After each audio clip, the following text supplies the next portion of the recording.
वाणाचा ताण. लेखक दिलीप कजगावकर. अधिक मासानिमित्त घसघशीत वाण मिळण्याची शक्यता असलेल्या असंख्य भाग्यवान जावई बापूंची मनस्वी क्षमा मागून. पुण्याजवळच्या एका छोट्याशा गावात सदानंद आणि सावित्रीबाई राहत होते. 2 एकर शेती होती. वेळेत पाऊस पडला तर पीक, नाहीतर कर्ज. आयुष्यभर कष्ट करून आणि तणावात राहून त्यांनी संसार उभा केला होता. 3 मुलींपैकी 2 मुलींची लग्न झाली होती. धाकटी नेहा अजून कॉलेजला शिकत होती. मोठ्या मुलींचे सणवार, नेहाचं शिक्षण, शेतातील खर्च, खतं, बियाणं सगळ्यांचा ताळमेळ घालताना सदानंदांना नाकी नऊ येत होतं. 3 वर्षांनी येणारा अधिक मास आला. महिला वर्गात चर्चा सुरू होती. मुलींच्या लग्नानंतरच्या पहिल्या अधिक मासाला हात आखडता न घेता लावलेलं वाण फार पुण्याचं असतं. सावित्रीबाईंनी ठरवलं, दोन्ही मुली आणि जावयांना यथोचित वाण द्यायचं. सावित्री, वाण दे, पण आपल्या परिस्थितीचा विचार करून. सदानंद म्हणाले, उगीच मोठेपणा करू नकोस. मोठेपणा नाही, अहो मान आहे जावयांचा आणि मुलींचा. शेवटी सदानंदांनी 25,000चं कर्ज काढलं. दोन्ही मुली जावई आले. घरात गडबड, हशा, गप्पा सुरू झाल्या. सावित्रीबाईंनी जावयांसाठी शर्ट पॅन्ट घेतले, मुलींसाठी साड्या घेतल्या. भरमसाठ बिल भरताना सदानंदांच्या हाताला अक्षरशः कंप सुटत होता. आता 25,000तले फक्त 2,000 रुपये उरले होते. पण सावित्रीबाई अजून शांत नव्हत्या. सोनं दिलंच पाहिजे. अगं पुरे आता. सदानंद जवळजवळ विनवणी करत म्हणाले, आपण कुठून पैसे करणार उभे? पहिला अधिक आहे. त्या एका वाक्यापुढे सदानंद गप्प झाले. त्यांनी पुण्यातील ओळखीच्या सराफाला फोन केला. सराफ म्हणाला, तुम्ही घ्या काय हवे ते, पैसे 2-3 महिन्यांनी द्या. सावित्रीबाई दुकानात गेल्या आणि काय योगायोग, तिथे त्यांना शाळेतली मैत्रीण रीना भेटली. रीना पुण्यात सुखात होती. तिचा नवरा इंजिनियर, गाडी, फ्लॅट, नोकर चाकर सगळं होतं. लहानपणी गावात सगळे म्हणायचे, लीना भारी आहे, पण सावित्री लई भारी आहे. मात्र आता परिस्थिती उलटी होती. रीनाने हसत विचारलं, काय इकडे कशी? अगं अधिक महिना ना, दोन्ही लेकी आणि जावयांना वाण लावायचे म्हणून आले इथे. अय्या खरंच, मलाही माझ्या 2 राजकन्या आणि जावयांना वाण लावायचे. मी दोघींना 1-1 तोळ्याच्या बांगड्या आणि जावयांना 1-1 तोळ्याच्या अंगठा घेणार आहे. तू काय घेणार? प्रतिष्ठेचा प्रश्न. मी सेम टू सेम घेणार, सावित्रीबाई ठसक्यात म्हणाल्या. मी आलेच म्हणत सावित्रीबाई दुकानाच्या मालकाला भेटल्या. भाऊजी, एक विनंती आहे. बोला वहिनी. गुप्तदानाचं पुण्य जास्त असतं असं म्हणतात.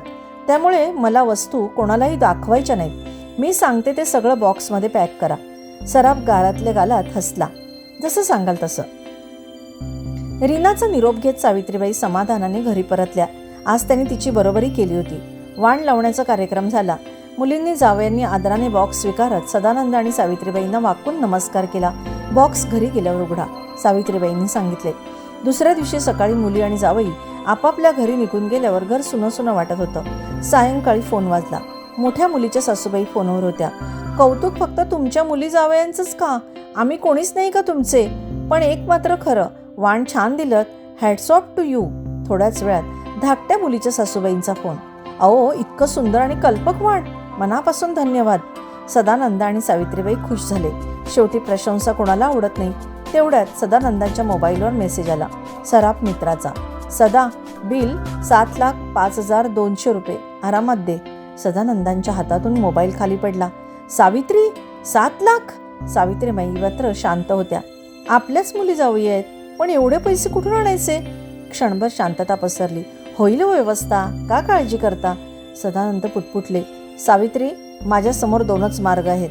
शेती विकायची किंवा अवयव विकायचे. कोणाचे? सावित्रीबाईंनी विचारले. माझे, सदानंद म्हणाले. ठीक आहे, मग हरकत नाही, सावित्रीबाई म्हणाल्या. सावित्रीबाईच पुढे म्हणाल्या, शेती विकू नका, राहू द्या. आपल्या उत्पन्नाचे एकमेव साधन आहे. जास्त कष्ट करून पैसे साठवू. पुढच्या अधिकाला अजून 2 मोठं दान देता येईल. तोपर्यंत नेहाचंही लग्न झालेलं असेल, त्यामुळे खर्च वाढेल. सदानंदांना गरगरायला लागलं. सावित्री, बीपीची गोळी दे, 1 नाही 2 दे. सावित्रीबाई म्हणाल्या, मी माझ्या एका ओळखीच्या माणसाला फोन करते, ते लगेच मेसेज करतील. अगं पण औषध कोण आणेल? त्यांचा मेसेज 2-3 वेळा वाचल्यावर बीपी आपोआप नॉर्मल होईल. औषध घ्यायला लागणार नाही, सावित्रीबाई म्हणाल्या. सावित्रीबाईंनी फोन केला. पुढच्या क्षणी मेसेज आला. सदानंदांनी मेसेज 2-3दा वाचला आणि काय आश्चर्य, सदानंदांचं टेन्शन कमी झालं.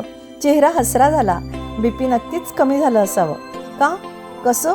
असा काय मेसेज होता तो? मेसेज होता, क्षमस्व, लिहिताना चूक झाली. बिल 7,05,200 रुपये नाही, फक्त 5,200 रुपये. सदानंदानी मोठा श्वास घेतला. सावित्री, आता खरं सांग, हे काय आणि कसं? सावित्रीबाई मंद हसल्या. प्रतिष्ठा जपायची होती म्हणून रीनाला सांगितलं, तू तुझ्या मुलींना देतेस तेही मी देते. मग तुमच्या मित्राला सांगितलं, प्रत्येक बॉक्समध्ये चांदीची लक्ष्मी टाका आणि मी लिहिलेल्या 4 ओळी. म्हणजे त्यात सोनं नव्हतंच? नव्हतं. सदानंद अवाक झाले.